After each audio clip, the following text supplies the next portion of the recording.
Right, very good afternoon, ladies and gentlemen, and thank you for spending such a long afternoon here to hear all of us out. And I don't know, it's great to be able to share with you something not as sexy as commercial, but I think it affects 80% of the Singapore population. Okay, allow me to take you through my presentation this afternoon. Basically, a lot of things has been going on in the past couple of years, in the past couple of months. I think a lot of things are on the buyers and sellers' minds. What will be the COV trend going forward? We've been seeing headline news in recent times, and now there's this phenomenon called cash undervaluation, no more cash overvaluation. So we're going to talk a little bit about that. You also know that the government has been ramping up the supply of new flats in the last couple of years, and we're going to also talk about that, of how it will affect the market going forward. Okay, so agenda, right? We're going to run through the government policies that have been affecting the resale market and what has happened, why are we in such a state today. Okay, we're going to look at the market update based on the recent numbers, and we're going to look into the crystal ball of what's going to happen this year. But what I want you to know is that whatever we are seeing now is temporary, because actually the future looks pretty good. Okay, so in about 10 years' time, my son is going to be buying his house, and I think the future looks pretty good.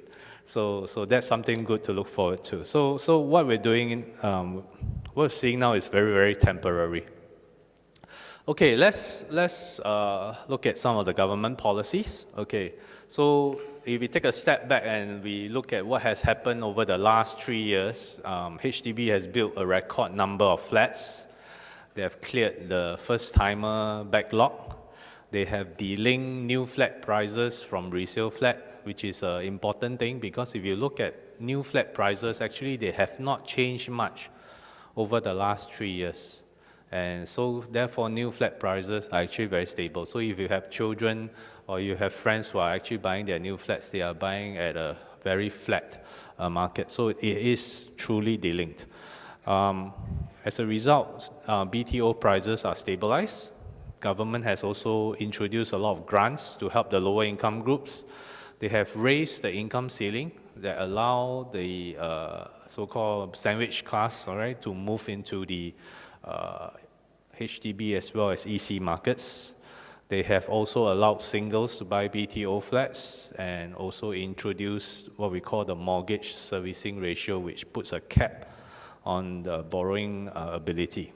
Okay, so I think what's affecting a lot of buyers today is actually the ability to borrow money.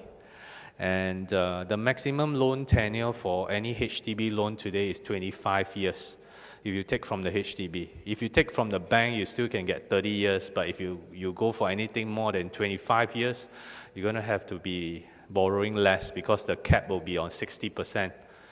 You can't get an 80% loan. All right, so mortgage servicing ratio after Prime Minister's rally last year has all been standardized as 30%. Okay, so this is in effect the same thing. Basically, it tells you that if you take a longer loan, you're going to have to borrow less. Okay, there's also differentiation between Singaporeans and PRs. Okay, Singaporeans, if you're buying a HDB flat, if you currently own a HDB flat and you're buying another HDB flat, you're not affected by the ABSD. Whereas a PR who is buying their first HDB flat will have to pay ABSD of 5%. Okay, there's also a change in treatment of PRs, okay, which is they're not allowed to sublet their whole flat. So if they don't need the flat, actually they cannot sublet. So they have to sell their flat if they purchase a private residential property. Unlike a Singaporean, I think a lot of us are doing this. Today we own 2 properties. Those that can hold it, they are actually staying in the condo, renting out the HDB flat, which gives you a fairly attractive rate of return. Okay, so the others are measures targeted at new buyers, basically more priority for new families, singles buying two-room flats from July last year onwards. And you find that this has been a hit. Basically, what all these measures does is that the government has not only increased supply, but they have targeted their measures at addressing the demand.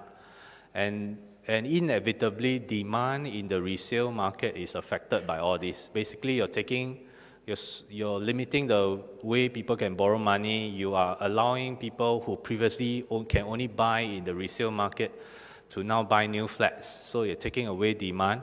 And also, we have this thing called the PRs, okay? So now PRs will have to wait 3 years before they're allowed to buy a flat in the resale market. So inevitably, this slows down the rate of demand in the market. Okay, fundamentally, the market is not weak. I think we are in steady economic growth stage, full employment, very little unemployment. It's just the market numbers are not too impressive or nothing much to shout about, primarily because we are fighting policy.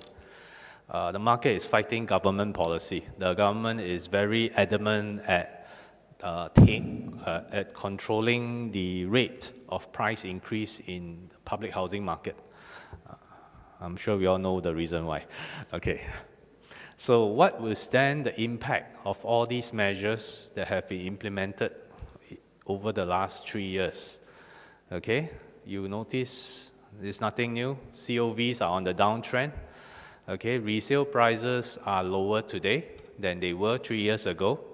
Inevitably, when you have more lower resale prices, it leads to lower valuation. Okay, previously we were chasing our own tail in the years where the prices were going up. Every time you have a transaction, it's sold with cash over valuation, and the cash over valuation gets higher and higher. So the price gets recorded as a resale transaction, the valuations become higher, the next seller will sell higher, and so on. So now we have a reverse effect. We are having a reverse effect. So what is going to happen in the coming months is that I think it has already happened. All right, you are seeing the COV trend come down, prices stabilizing. I think the key now is to what's going to happen next.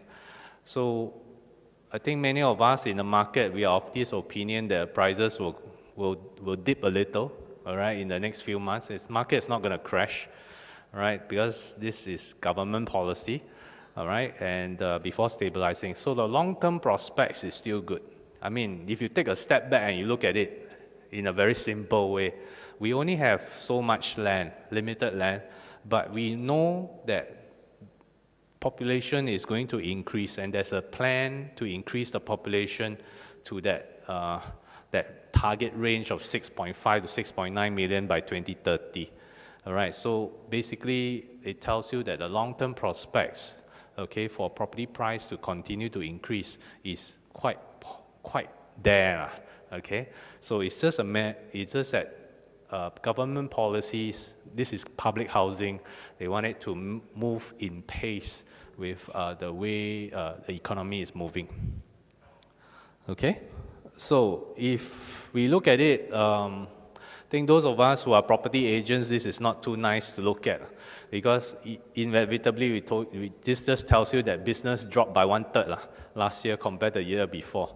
Okay, prices are stabilizing, volume has trickled, but we are hopeful. Okay, why? Because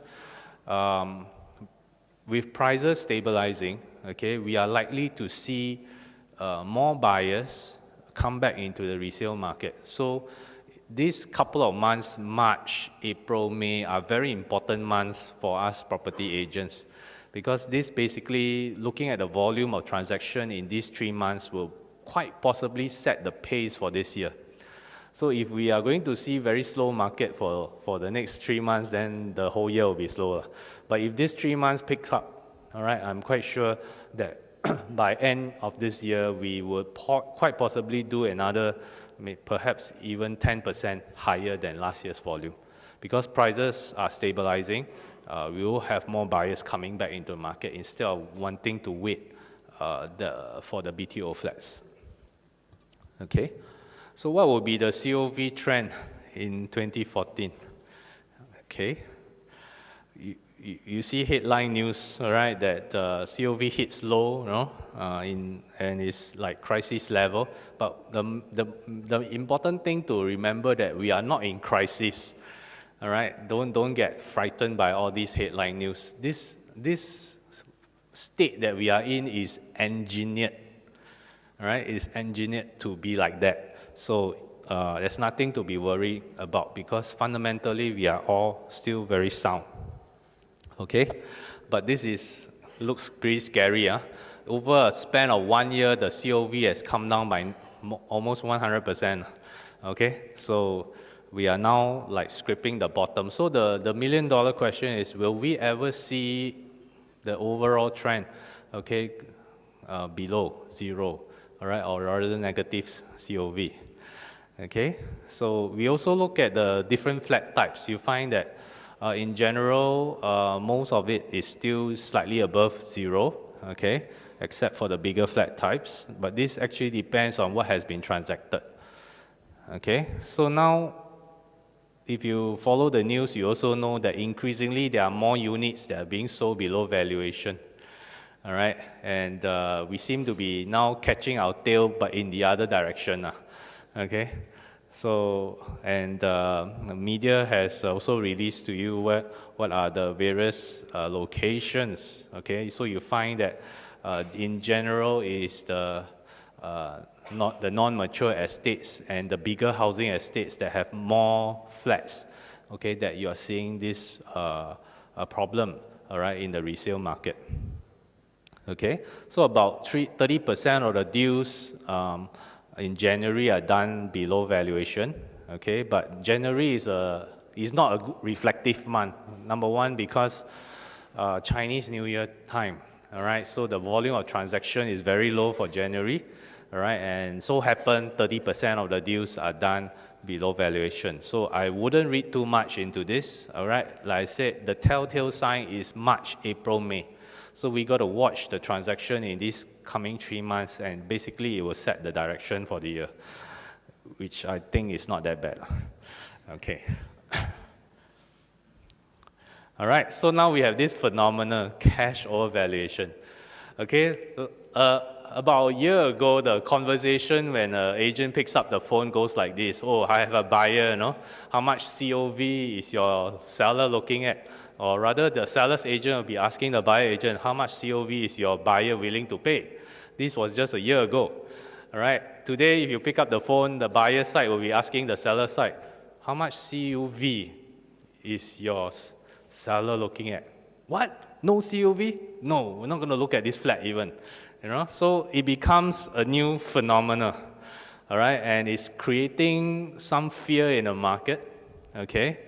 Especially in certain sectors, all right, that has already shown in the media. So this may escalate, all right, because it creates fear. Like I said, now is the other way around, no? Okay, so you will have, if we don't manage this properly, okay, the word to say is manage. Because at the end of the day, the problem that we used to have was also not managed properly, so that we ended up in that situation. So now we have to manage this properly so we don't end up with the other situation where most of us who are property owners, okay, are not going to be too happy. Okay, it is all about information. If you ask yourself this question, what actually is valuation? What is actually valuation? Valuation is market value. It is when the valuer assesses your house, when the valuer comes and inspects your house and make an inspection, he is taking a stand. If you were to sell your house today, okay, an arm's length transaction, willing seller, willing buyer, both sellers and buyers are well informed, not put under pressure, what would be the transaction price? So actually valuation is the true underlying value, okay, of the property's worth as at the day, okay? So why do we have this phenomenon of cash overvaluation and cash undervaluation? All right, it is all about information. Okay, if I were to put it in summary, how can we stop all this problem of cash overvaluation, cash undervaluation? It is all about information efficiency. Information efficiency. In the days, if you currently look at the official numbers that are released by the government, okay, there is a time lag in the transaction data, meaning what is released to public, that means when you go to HDB website and you search for the transaction price, what you are actually seeing is, even, for example, if today you will search February transaction prices, you are looking at February's transaction, those data that is listed there is the completion, okay, is those after first appointment. So if you are familiar with how HDB is sold, you know that by the time you go for first appointment, it's at least 1 month after the deal is struck, maybe even longer. And then after that, you still have to wait for another 2 weeks for the in-principle approval before the HDB actually puts this number into the statistic. So the problem now is actually the efficiency of information. So people want to buffer in cash overvaluation or cash undervaluation because they feel that the data that they are seeing is not up to date or not as current as possible. So what the current situation now presents an opportunity for us to do something, okay? For us to do something. Number one, okay? Actually, today, people are fearful of selling their house because why? Lose face, you know? My neighbor sell at 20,000. My neighbor sell at 20,000 COV. Okay, I must sell at least the same. But now people are coming to me to offer me at valuation or offer me the price below valuation. So it's a face issue. So later when it's transacted, then people will record it. Oh, this unit is sold below valuation. But actually, okay, actually, if you put it in perspective, actually, what are we talking about? What I'm trying to drive at is this. If we remove all this cash overvaluation, cash undervaluation table, all these statistics, and if we were to replace all this information with very current transaction information, okay, like for example, when you buy private property, you don't go and call people and ask cash overvaluation, cash undervaluation, right? You transact based on price negotiation. And how will you arrive at what price to offer and what price to transact at? Is basically you look at transaction data, you look at what's being asked in the market today, and actually the right answer is somewhere in between, right? So that is how you would come to arrive at a price in a private property market. So the old way of doing it in HDB needs to be relooked at. So the time is now, okay? The time actually is now. What we are actually pushing for is that for HDB perhaps to consider removing the cash overvaluation statistic, because that puts pressure on people to price with cash overvaluation. That also puts pressure on people who now force people to sell below valuation. Okay, so just remove it.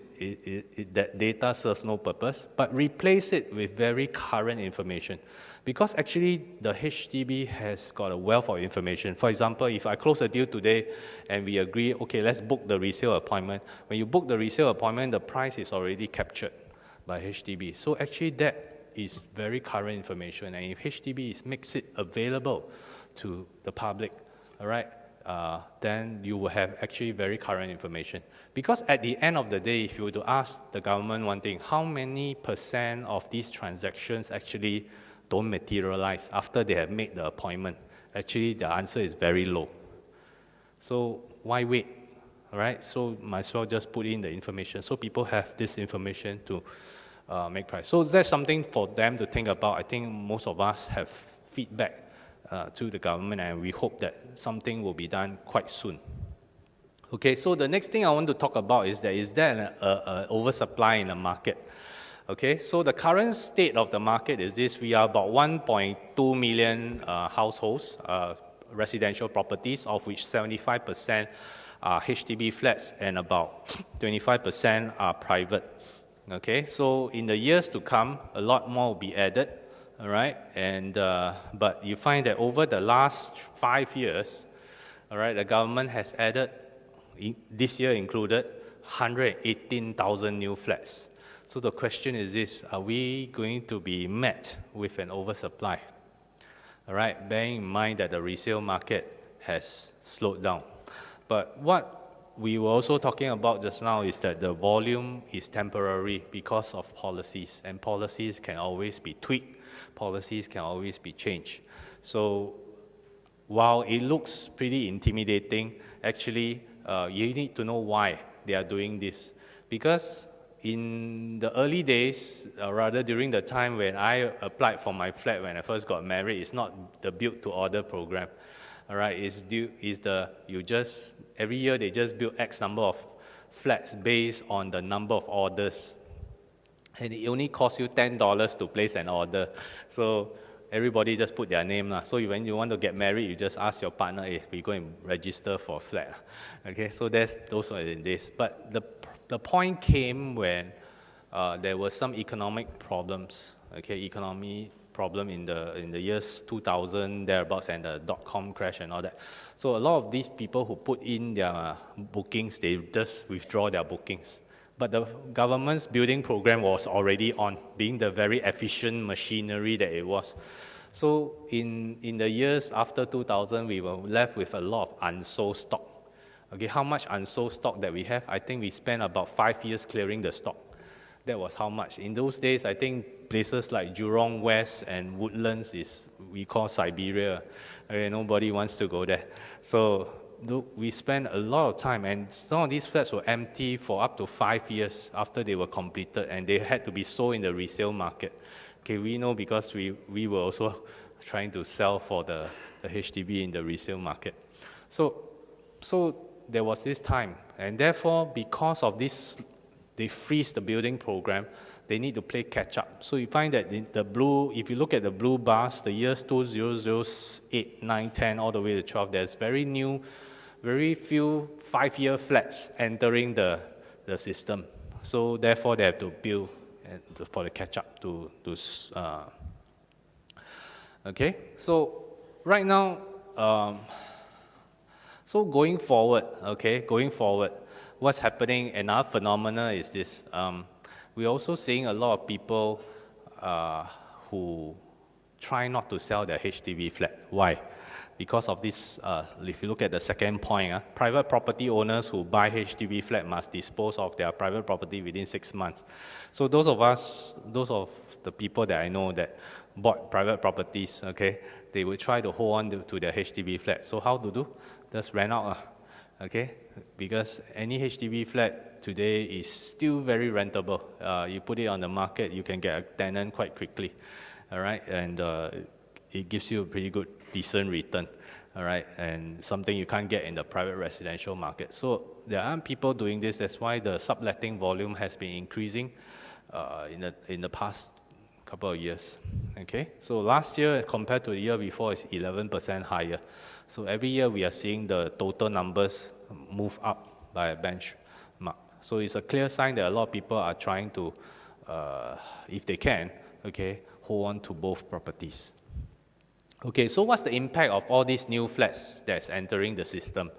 So we feel that it will be some time before they are eligible for resale, because basically it takes 3 years to construct. You have to stay 5 years before they come into the resale market. So at least, okay, 5 to 8 years time, then we will have all this supply. But then again, not everybody is going to sell their flat at the same time. All right, so even though you have 118 flats, you are spread over 5 years. All right, and not everyone will be selling the flat at the same time. So as long as population growth keeps pace, all right, I don't think we currently still have I don't think we will have an oversupply situation.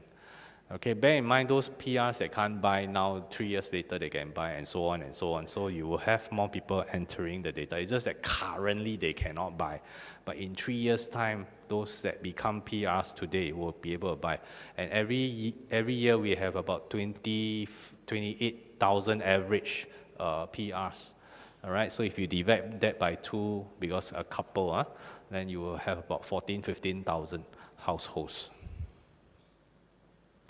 Okay, so long-term prospects are good, okay, because of plans that are being put in place. Because when I started, I told you that what we are seeing, all these dismal statistics is temporary. Okay, it's temporary. It's government will and policy. It's nothing to do with weakness. There's no weakness in the system. All right. So, but long-term looks good. All right, long-term looks good. Why? Because there's a concrete plan to build the infrastructure, okay, to expand the infrastructure, to expand the types of housing, to expand the green environment that we have, okay. And let's look at some hot spots. Okay, let's look at some hot spots. Okay, basically, in the years to come will be exciting because we know that Paya Lebar Airport is finally moving to Changi, and that will free up a lot of land. The ports are also being moved, all right, in the years to come. And so these are the longer term potential places. Okay, so once you relocate Paya Lebar Airport, there will be about 800 hectares of land that will be released, okay, and this is basically larger than Ang Mo Kio. And in fact, with the removal of the airbase, you'll find that the height restrictions will be lifted. Okay, we will have more interesting housings in the areas in and around Paya Lebar. So you can expect to reap the benefits. Okay, the others will be the southern region, okay, where they look at waterfront housing, but I do not know to what extent we will see public housing coming up in these very expensive landed areas. Okay, so basically the point to look at is if you're going to buy property, then where would you follow? I know Nicholas is going to talk about this tomorrow, but I just share my point of view. Basically, you just follow the long-term plan. The long-term plan is decentralization, where you have one CBD with regional centers, okay? So, and you have sub-regional centers within there. So, if you follow the plan, you can't go wrong, okay? Because this will be centers of employment, centers of importance within our very small country. Okay, so the other point to remember is that the rail network, the MRT network is being added on. Okay, so in future, if your home is not near MRT, you have problem because the expectation is every home is within 10 minutes of an MRT station. All right, so time to maneuver. All right. Okay, so basically homes in and around regional centers will command a premium. If you look at what has been transacted in the market, basically can't go wrong if you go for these centers of importance. Okay, this map, you don't have to take photograph, it's on the URA website. You can go back and download, put in your computer. Okay, so this basically tells you where are all the centers in a lot more detail. The blue ones are all the commercial centers, and the yellow ones are the industrial and the type B2 buildings. So you find that homes in and around all these centers, all right, will give you growth potential. Okay. So there's these 4 regional centers and all that. All right, so I think in summary, okay, all right, what we are seeing now is temporary. It's temporary. And we are hopeful that some things will be changed, all right, because we do not want this cash undervaluation phenomena, all right, to move the market artificially in the other way. Okay, it is an undesired effect that was created because of all the cooling measures that have been clamped down on the market, and I believe enough feedback has been given, all right, and we may expect something pretty soon. All right, so with this, I'll end what I have to say. Thank you very much, ladies and gentlemen.